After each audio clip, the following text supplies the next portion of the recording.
Oh, good. All right. Good day, everyone. Thank you for being in attendance. This Procurement Policy Board meeting will now come to order. My name is Guillermo Chacon, and I'm the chair of the Procurement Policy Board. Before we begin, I would like to welcome our new member, Christian Rivera, attorney at the Office of the Chief Counsel to the Mayor.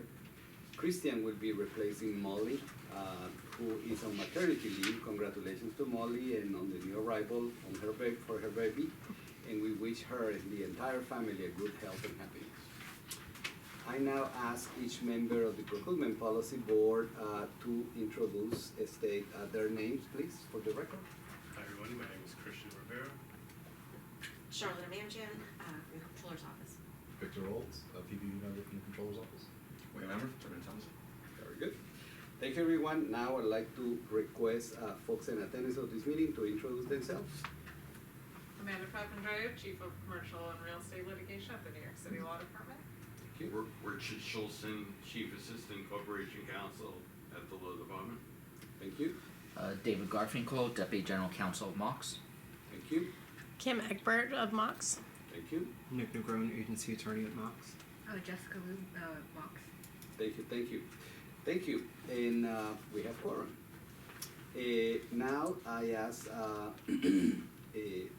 the purpose of today's meeting is to consider certain changes to the PPB rules. The two items on the agenda are to vote on the adoption of various rules changes. These rule changes all went through the requirements of the Citywide Administration Procurement Act, frequently referred to as CAPA, C-A-P-A.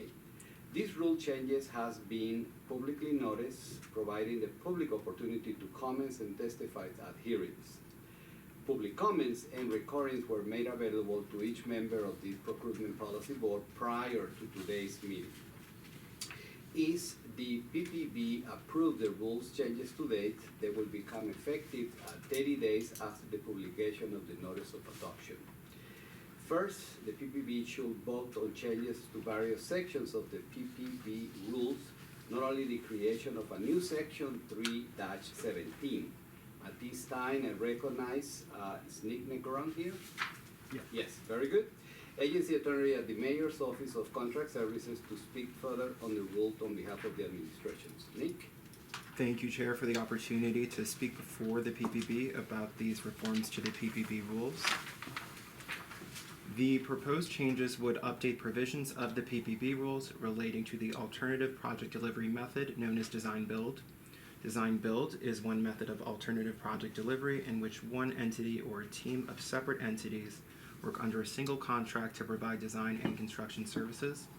Design-build provides a streamlined method of contracting to promote efficiency in publicly funded projects.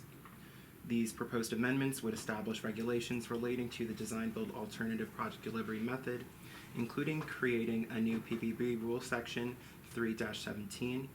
This will allow the city to reduce costs and expedite public work project delivery while maintaining quality and compliance.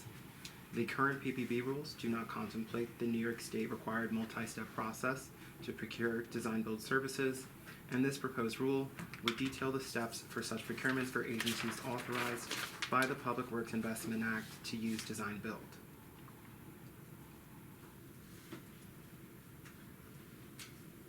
That's it? That's it.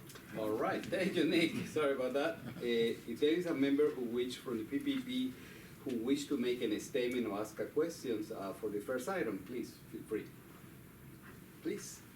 Thank you, Chair. I just want to say, I think I said this the last meeting when we introduced the rule into CAPA, but our office is, and me in particular, just given my personal roles at capital agencies, supportive of alternative project delivery methods.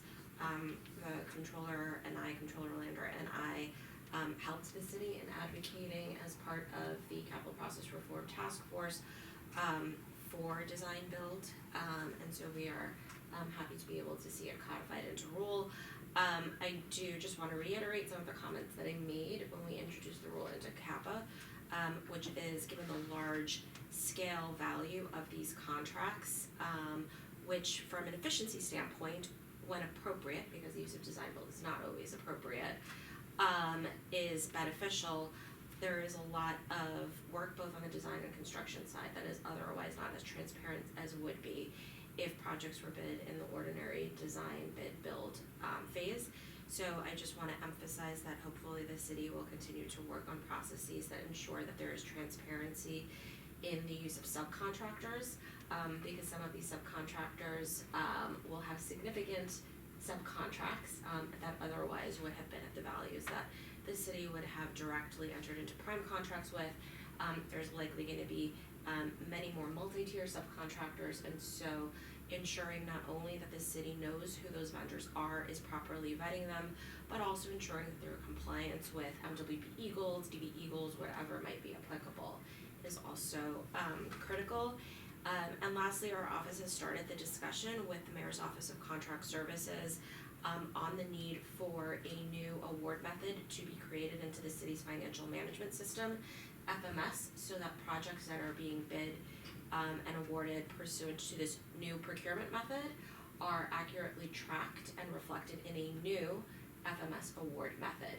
It will make the responsibilities of the controller, in particular pursuant to administrative code, where we annually have to report on contracts that the city is entering into, more transparent, so that it is clearly identified when the city is awarding a contract pursuant to this method. Thank you, very important. Thank you for sharing. Is any other member have a question or comment? I'll add a comment. Please, please. Coming from the Department of Design and Construction, where the first agency to sort of test out the design build method, it gave, to Charlotte's point, it gave more flexibility with utilizing MDABE. So I think it should be, it's one thing which we supported, and because of the different tiers, creates hopefully more opportunities and not less. Good. Is any other comments? Nope. All right. May I please, if not, will a member please make a motion to move this item? All right, that sounds good. Second by, I'm sure many of you. Excellent. All right, now at this time I will ask for a vote. Those in favor to adopt the first item discussed in this meeting, please state aye. Very good, lovely. Thank you. It's adopted.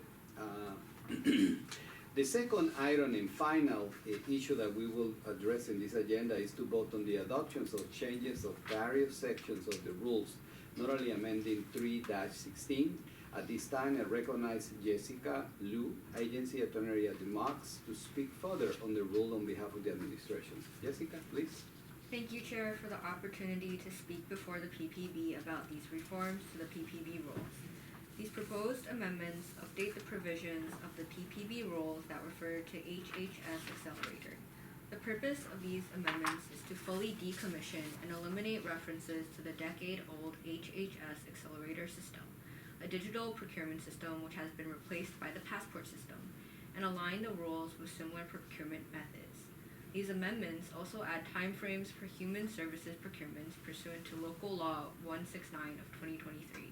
Based on the study and report issued by MOX in 2024. The timelines established have been deemed appropriate based on an extensive review of the city procurement and what best meets the goals and practicalities of the legislation. Thank you, Chair. Thank you, Jessica. Please, if there is a member who wishes to make any statement or ask any questions on the second item? Hello. Hi, how are you? Thanks again, Chair. So I want to clarify that my comments are largely going to be based on the portion of the proposed rule changes tied to timeframes, but I do, just for the record, want the public to know that there were public comments submitted regarding the rule changes tied to Accelerator, and I want to thank the Mayor's Office of Contract Services for speaking with members of my team to help clarify why, despite the public comments which questioned the legality of some of the changes, the Mayor's Office of Contract Services believes that it is appropriate for this PPB board to continue to vote on them. So I just, again, wanted to call to everybody's attention that there were public comments submitted, and that the Mayor's Office of Contract Services has addressed the legal basis tied to those comments. There were also public comments submitted regarding the timeframes that we are voting on today. And while not as extensive as the comments that I stated when we voted to move the rule change into Kappa, they are consistent.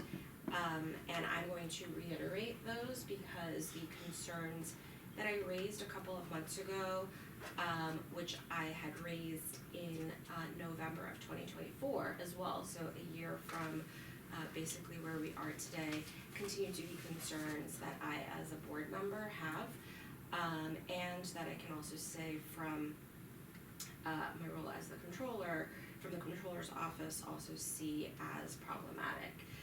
Our office has, since we came into office, worked to advocate for rule, legislative, procedural changes that would positively impact the long-standing issue of not being able to pay nonprofit providers on time. We came into this administration and jointly with the mayoral administration convened a committee that came up with a set of recommendations on the various ways that the city could implement changes that would result in paying nonprofits on time.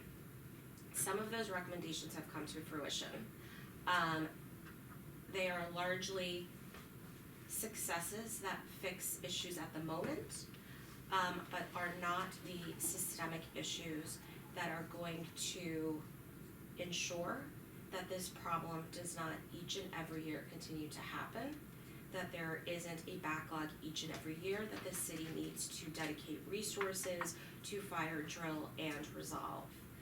The intent of one of those rules was to create contract stat, which was intended to be a management tool. You can't manage what you're not measuring. And part of contract stat, the other, sort of like ancillary recommendation that came out of the committee was that there would be timeframes established for the procurement process. Don't have to tell many of you around this room, and I think I've spoken about it before, currently the only time frame that governs any procurement process, whether we're talking about construction, goods, standardized services, or human services, is a 30 calendar day mandated time frame in the New York City Charter by which our office, the Controller's Office, needs to register all agreements. And so coming out of that joint task force was a recommendation that those timeframes be established, that they be established as a result of diligent and thorough review of analytics and data, and that contract stat would be complementary to that. Unfortunately, the administration for close to 2.5 years did absolutely nothing, and as a result, the human service sector was sort of left with no choice but to go to the city council and have to try and legislate this issue. As a result of that, the council passed Local Law 169 of 2023, which mandated that within 1 year of that legislation, the Mayor's Office of Contract Services put out a report that would analyze timeframes on human service procurements and recommend to this board timeframes that this board was then given a deadline by which it needed to codify those timeframes into the PPB. And that is where we are today. We are forced to have to consider whether or not the proposed timeframes and the proposed rules of the Mayor's Office of Contract Services through that Local Law 169 report are adequate. I stated when we agreed to advance this rule into Kappa that we had sent the Mayor's Office of Contract Services a letter on November 1st, 2024, outlining various concerns that we had with that report, and that I felt at the time in November, and then again when the rule was introduced into Kappa, that the timeframes were unacceptable, and that they did not actually satisfy the legislative intent of Local Law 169.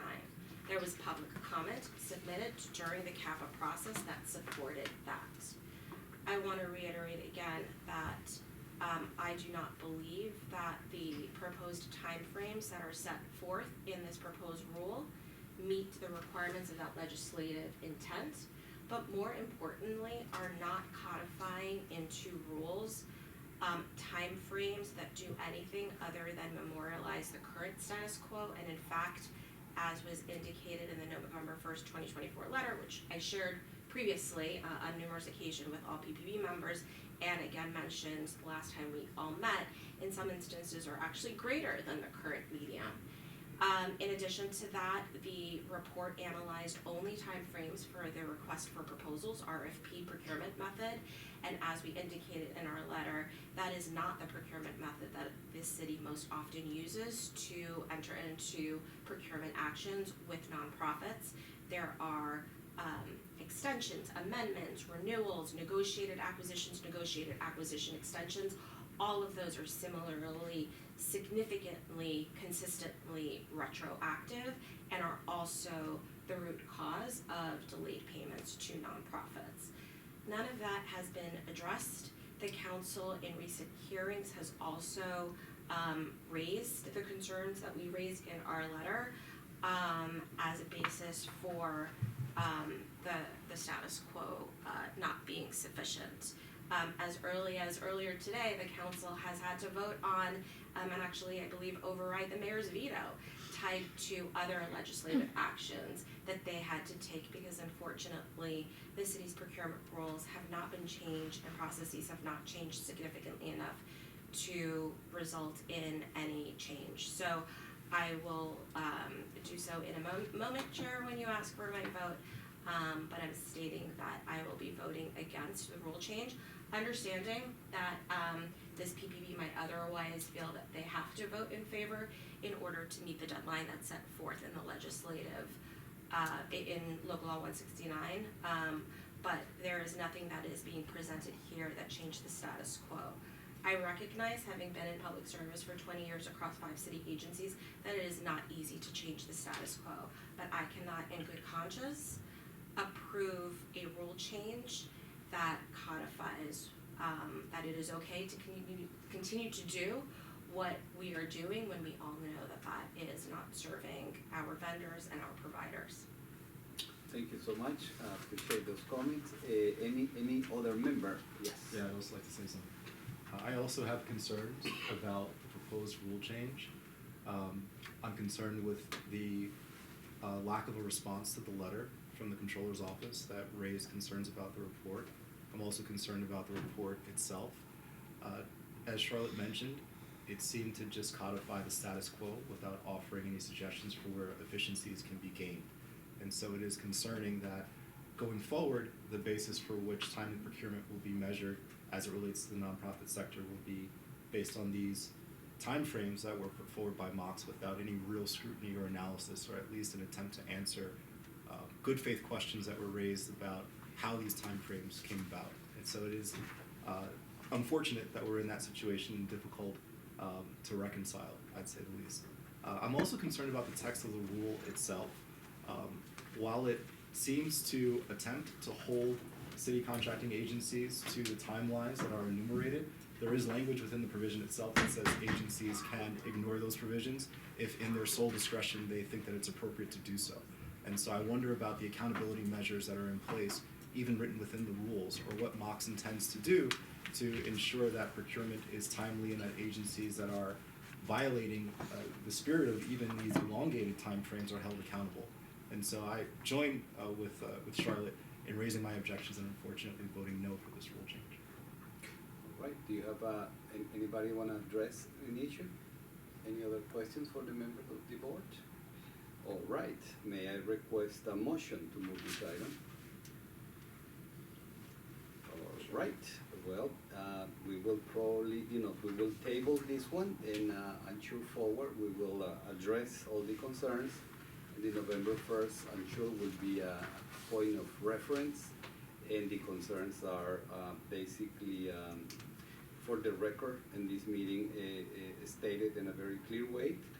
And if we don't have a motion, we basically end the meeting right now. Okay? Thank you, everyone. Happy holidays and the best for the incoming year. Happy holidays. All right.